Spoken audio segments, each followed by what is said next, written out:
Welcome everybody to this Omdia Fast Chat on breaking the memory wall with Compute Express Link.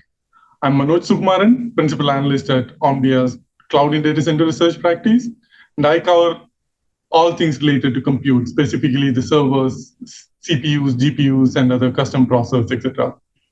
So today we have Anil Godbole with us. Anil is the Senior Product Planning and Marketing Manager at Intel. He is focusing currently on Intel's data center CPU CXL strategy and working closely with the Compute Express Link consortium. Welcome to you, Anil. Thank you, Manoj.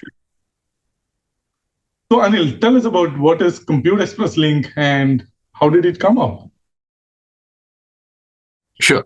So as we know, Compute Express Link is an open standard now governed by a standards body called the CXL Consortium. It was originally pioneered by Intel back in 2019 timeframe, and now its members include various semiconductor companies, equipment manufacturers, and end users or the adopters. So they continue to jointly develop and evolve the newer versions of this specification to keep up with the trends and the workload needs in the compute marketplace. Now, a little bit more about CXL, right? So for decades, we've been using PCI Express links as the only way to connect between a CPU and a coprocessor chip, right? CXL is a new protocol to do the same, and in fact, it leverages the same PHYs or the IOs of the PCI Express links on the CPU. But the big new feature of the Compute Express link is the coherent interaction between the CPU and the device. The device memory is now part of the system memory space, unlike in the PCI case, where it was in the memory map IO space. So once interactions are coherent, it allows for caching of memory, unlike in the MMIO mapped case for PCIe, which allows for lower latency and more efficient data sharing between the two sides. Now, since memory coherency is the central feature of CXL, it also lends itself to a non-accelerator use case, which is simply the expansion of system memory capacity. This is done using these memory buffer chips, which do not have any compute capability per se, but they simply add more memory to the system. Okay.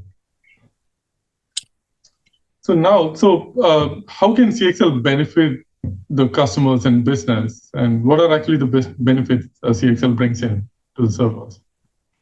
Sure. So as we know, the biggest thing is the capability to add memory. Besides, of course, any accelerator use cases, we all know that the CPU core counts are increasing every day, right, with every generation. And hence, demand for memory per CPU chip, which has so many cores, is going up. With every new generation, the CPU manufacturers will continue to increase the number of DRAM channels. Memory is always central to computing. That's right. However, but they are limited by the technologies available on the die, packaging, power, and thermal sides, right? So one cannot just add increase the memory channels at will. This is where CXL comes in. It now provides a way to augment a system's memory capacity beyond what native DRAM channels can offer, right? And a lot of cases, they care more for performance. Yes, the cost of this, there'll be a cost to this memory, but if the performance can be increased, then customers will take it. And there's actually also, one other point. So the high performance computing and AI workloads are the biggest hot trends in the marketplace, right? So as we know, these workloads are very bandwidth hungry, right? Yes. And CPU manufacturers are resorting to memory channel interleaving so that to increase the bandwidth. Right. So you basically like a RAID drive, you stripe the address space across various memory channels of the DRAM and thereby increase the bandwidth. Now with adding CXL channels, effectively means adding more DRAM channels. Like one rule of thumb is one CXL channel by 16 is equivalent to the bandwidth of 2 DDR5 channels. right? So once CXL channels are there on the CPU, you can interleave even more and thereby increase and help, increase the memory bandwidth of the system and help these, hungry workloads, for bandwidth hungry workloads. And Very interesting. yes. And one other thing, DRAM technology, as we know, is not scaling as it used to be, right? Yes. Like a decade or two ago, DRAMs used to multiply 4 times in capacity every 3 or so years. Now we are lucky to get 50% increase every 4 years, right? So needless to say, while on the other hand, the DRAM demand keeps on going up, as I pointed earlier, right? So the total cost of DRAM now is basically, that's the downside of this is that the DRAM cost now is really the big component of a system's bill of material cost. But Absolutely. with CXL, when you augment the system memory, you can use cheaper memory behind. For example, today DDR4, right? And tomorrow some persistence memory. CXL can hide the lower latency or the type of the DRAM behind its link, as long as the server is served with the CXL links, saturated CXL links, then the needs are met. So it actually offers a TCO play as well. And then there are a few other things for CXL, right? So CXL allows a CPU to add more channels with much lesser pins compared to a DRAM channel, right? A full-fledged DDR5 channel will cost you around 130 or 140 pins on the chip. Now, a CXL link can be had by 16 for only 66 or 70 pins. So there's that, that also helps there. And other thing like hot plug capability, right? So DRAM, you cannot just unplug. CXL, you can, because that's built into the protocol. So anyway, overall, CXL is going to really help out, the memory hunger of the servers. Very and increase productivity for sure. Yes. So in the beginning, you said like CXL can be deployed with between a CPU and a coprocessor, and then also you explained how you can leverage CXL for like memory expansion. So what are actually the different CXL device types? Sure. So the CXL spec actually, is very specific about what kind of devices one can attach. Right? Unlike PCIe, where you can attach really any kind of I/O devices, but CXL is very specific about what you can really connect. Right?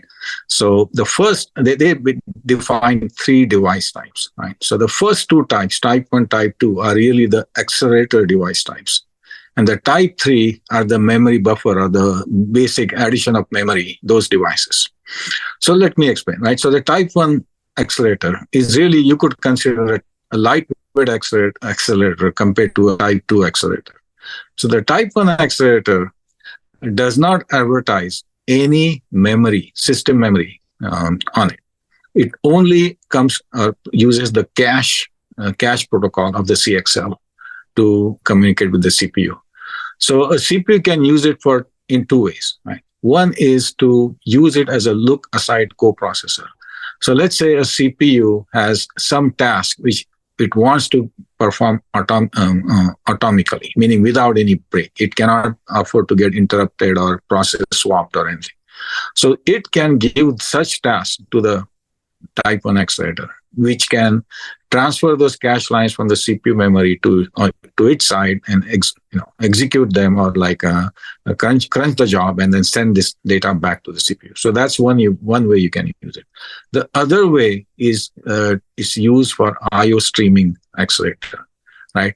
So in I/O streaming, the data in a type 1 actually comes from its south side, where typically there'll be some I/O or Ethernet kind of link attached, right? So one use case is for the NICs, where you could perform packet analysis. With accelerator, you can offload all that, right? And CPU can then focus on computing, while accelerator can do all the analysis on the device side. So anyway, so that's a use case of type 1. And then type 2 can do everything a type 1 can do. On top, it actually advertises or has high bandwidth memory. High bandwidth memory meaning something like a DDR4, 5, or GDDR, or whatever, right? So any basically memory which is very high bandwidth, it can advertise itself when it's enumerated. So now the system memory consists of the CPU memory plus this device memory. And a type 2 accelerator is one example would be a GPU, like a GPU, or even a graphics GPU, or let's say a database accelerator, right? So here, the database can, for instance, sit in the accelerator's memory, while the accelerator itself can do a lot of the operations involved in databases, like encrypting, decrypting, compression, decompression, and things like that, right? So that's the use case of type 2 accelerator. So essentially, yes, it's a type 1 plus a big system memory, memory footprint. And then, of course, the type 3, which is just simply add memory to the system, right? So these are the 3 device types they define. Awesome. Thank you so much, Anil. And you've been listening to Manoj Sukumaran from Omdia and Anil Godbole from Intel.